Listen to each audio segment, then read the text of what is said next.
Nation X. Oui, exactement. Une petite mini-série sur les protagonistes de l'univers X. Donc tous ceux qui sont apparemment stationnés sur Utopia. Là, on est à la fin de la mini-série, les 2 derniers numéros. Avec, on peut le voir, la présence d'un personnage oublié. Qui faisait partie de X-Statix. Exactement, X-Force plus X-Statix, exactement. Le titre a subi une petite transformation à l'époque.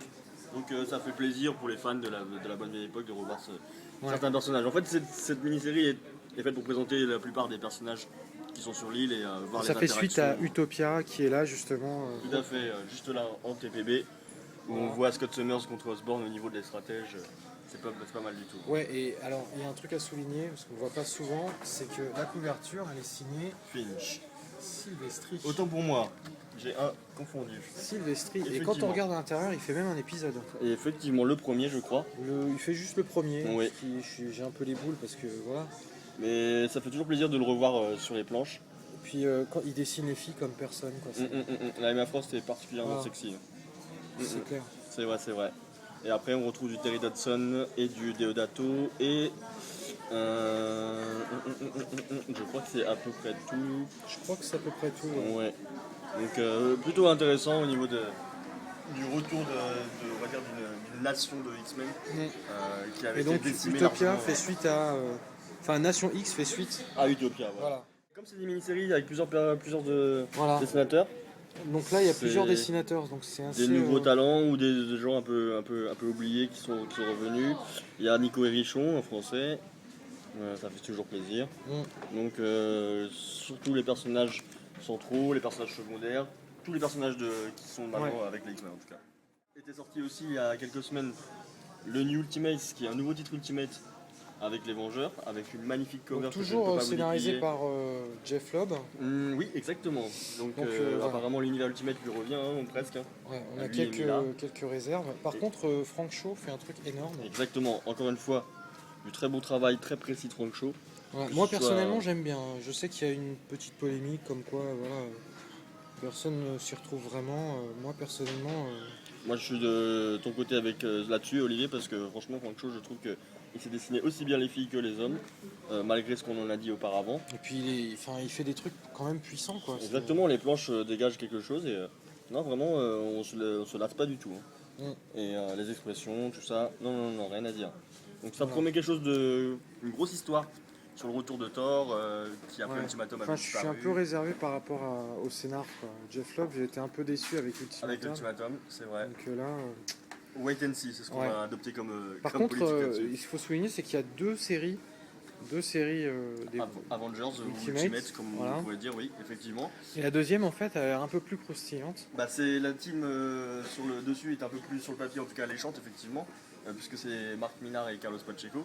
Voilà. Donc, et il dynamite le tout, Millar. Exactement, comme on ne les présente plus, et c'est vrai que là-dessus, des scènes assez hallucinantes sur le numéro 3 et 4, avec des scènes de baston dans Paris, de poursuite surtout, en fait, entre Captain et les autres personnages. Donc, non, vraiment un bon titre à lire, avec un Red Skull version Ultimate vraiment effrayant. Ouais. Donc, puis à l'intérieur, il y a des pages quand même assez puissantes. Exactement, on peut des splash pages. Sans vouloir spoiler, parce que c'est vraiment le titre. Voilà, déjà la première page. La première page, voilà, nous annonce un peu On va pas aller plus loin, mais voilà, la première page est choc. Exactement, ça nous annonce du personnage un peu, quand même, de son caractère. Ouais, et on sait même pas pourquoi il fait ça. Non, il a une motivation, on va le savoir très vite dans ce numéro-là, donc on va pas trop spoiler. Voilà, mais surtout War Machine, comme tu disais, je crois que c'est dans ce numéro où tu le vois plus, voilà. Avec la scène dans Paris, dont je disais, de poursuite, qui est hallucinante. Ouais. Non, il faut la lire, Encore un crossover sur les Hulk, il les enchaîne.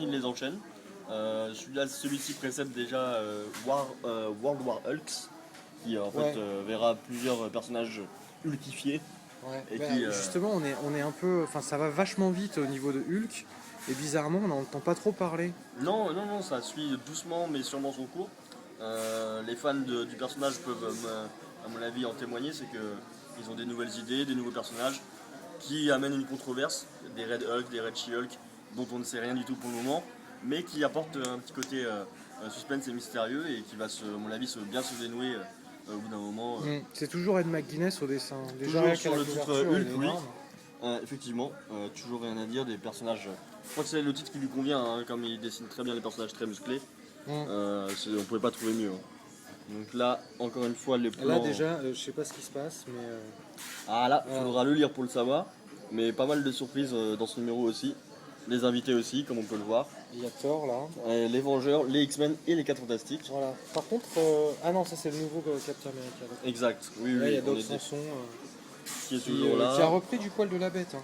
Ben, il est apparemment un élément clé dans le complot que fomentent les ennemis de Hulk qui sont l'intelligentsia sur ce crossover-là.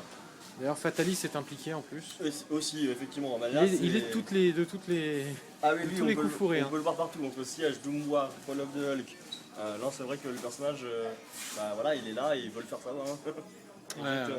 En plus, là, va y avoir Doom War, Fall of the Hulk. Exactement, ça va, quoi. qui vient de commencer en fait, Doom War. Il y a eu le premier numéro qu'on n'a plus, mais il s'est bien vendu. X-Factor Forever pour alors, changer des crossovers. Là, c'est un petit retour dans le passé en fait. Exactement, à une époque où justement, comme on peut le voir sur la couverture. C'était X-Factor avec les mutants originaux. Tout à fait. 5 premiers mutants, 5 Tout à premiers fait. X-Men. Avec un dessin Dan Panosian. Exactement, assez classique, mais en même temps qui a sa part de dynamisme. Ouais, c'est très sympa de les retrouver. On dirait du Sal Buscema Animated. Voilà comment je pourrais décrire ce titre. On a l'impression de revenir dans les années 90 mais de la bonne façon. Voilà, ouais, c'est bien. En fait, le but de cette histoire, c'est de raconter une période un peu méconnue de ces personnages-là, ouais. effectivement, et de re-raconter ou de raconter des nouvelles histoires dessus, qui font le lien justement entre l'époque et maintenant en fait. D'accord. De retour sur les crossovers, rapidement on voit que Siege suit son cours.